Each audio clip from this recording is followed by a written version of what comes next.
It's okay. Also, he's in Austin, so he's used to it. in Austin, so you're I can totally relate. Anything you tell me that has to do with hippiness, I can relate. So yes. It's fine. Yes, I love it.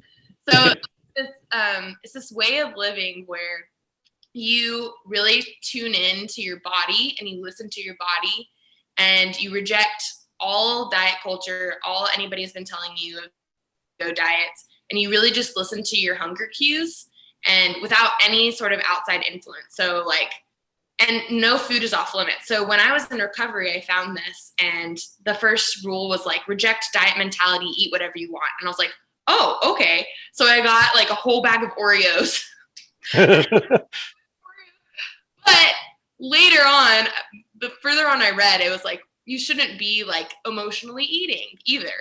Or, I mean, it's totally fine if you do, but you should be listening to your body and being like, oh, why am I doing that? So it's kind of like opening up the conversation of it's okay to eat whatever you want, but make sure that you're mindful doing it and make sure that you're loving yourself and providing yourself with gentle nutrition while you're doing it. So it was a completely different concept that I found when I was in recovery, and I think everybody should pick up the book. There's a book called Intuitive Eating by those two dietitians, and tell me if I'm talking too much because this is what I'm really passionate about. No, go ahead. This is what I want to learn about this. Yeah, so that's how I found recovery. Also the love of cooking, of course, but just kind of letting myself eat like a normal person again, and that includes sometimes overeating, sometimes being hungry. You know, we're not perfect, and we shouldn't have to put ourselves to these standards of these diets where we're trying to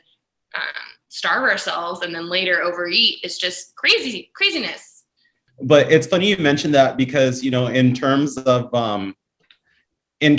really, like the way you said, listening to your body and doing, you know, listening to your body and what makes your body happy, as opposed to maybe not always doing what's best for your body, but you're doing that with a good intention. Mm-hmm. You know, and I was just explaining to somebody the other day, I've struggled with that too. At one point, 5-6 years ago, to make a personal decision to go on this fitness journey. So, you know, wound up losing about 60 pounds, going to the gym 5 days a week. I just told somebody, I felt like I was eating plates of grass 10 times a day, you know, and you realize like, okay, I look good, but then you look in the mirror and you're like, I look good, but I'm not happy.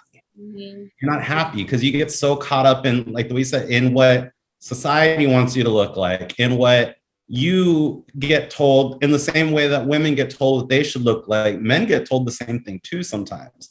And I might agree to disagree with George. And sometimes, like, yes, in certain cultures, the bigger you are, in some cultures, the more meat you have on your bones, the better off you've been in your life just far, meaning you can actually afford to eat, you know, in some societies.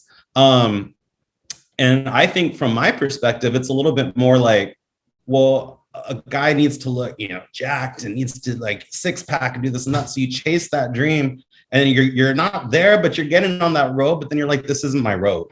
Like, I got to get off. I got to get on the on-ramp. It's okay to have the Oreos. It's okay to, you know, and as an avid stress eater, I can definitely relate to that too, where you're just like, yeah, like you have a bad day, you open the pantry and you just, whatever's there. It's just, yeah.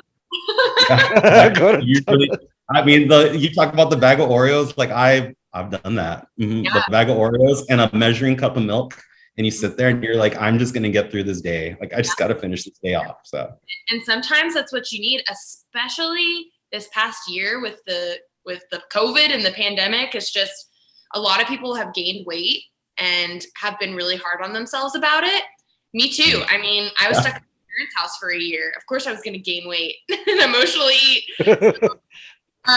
But yeah, and people are so hard on themselves. And now that we're kind of getting out of it a little bit, knock on wood, people are like, okay, well, time to lose all the weight immediately and, you know, be hard on myself about gaining this weight. It's like, no, like your body goes through these changes because it's in response to an environment that was hard. Like, that was a hard environment. Maybe you needed to gain a little bit of weight. Maybe you needed to emotional eat a little bit, you know, but of course it's temporary. It's not going to last forever. You are going to get back on the wagon or whatever they call it and be more balanced. It's just, well, we don't like talking about getting on the wagon on here because That means quitting alcohol, and we don't like to do that. Yeah, you know what? I apologize because I never stick it on the wagon. But that's funny. It's I did. It's a crooked wagon. It's a crooked wagon. You're on and off, on and off. It drifts every now and then. Well, it's funny that you mentioned. Well, it's not funny that you mentioned that, but the fact that you mentioned, this past year, I had a realization at the beginning of the summer, and full. Oh, I don't want to. I don't even say full transparency. And I was about to say it for the second time too.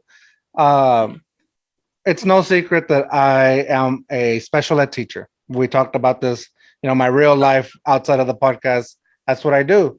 So when we shut down, when everything shut down, stuck for 6 months, not knowing what to do and just sitting around, I felt like I really dove into the podcast, and this is what I wanted to build.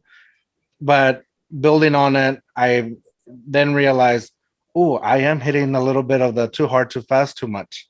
And it finally hit in June, maybe May, where I made the realization. I was like, I don't feel good. Like, I don't feel good at all.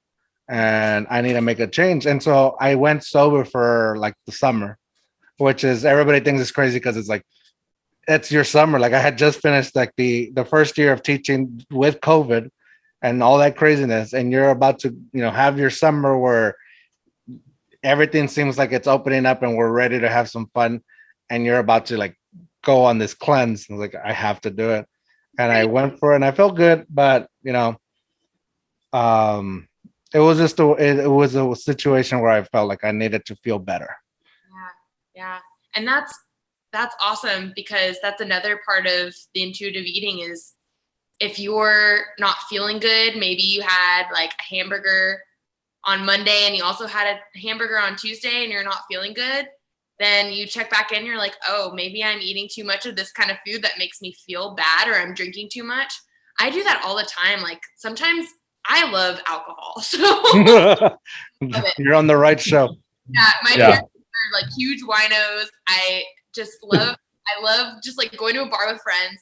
But there are times where I'm the same way. I'm like, oh man, I do not feel good. And I am sleeping all day.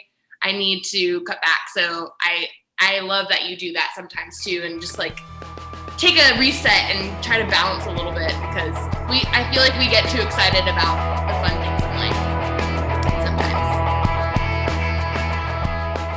sometimes. Está loco.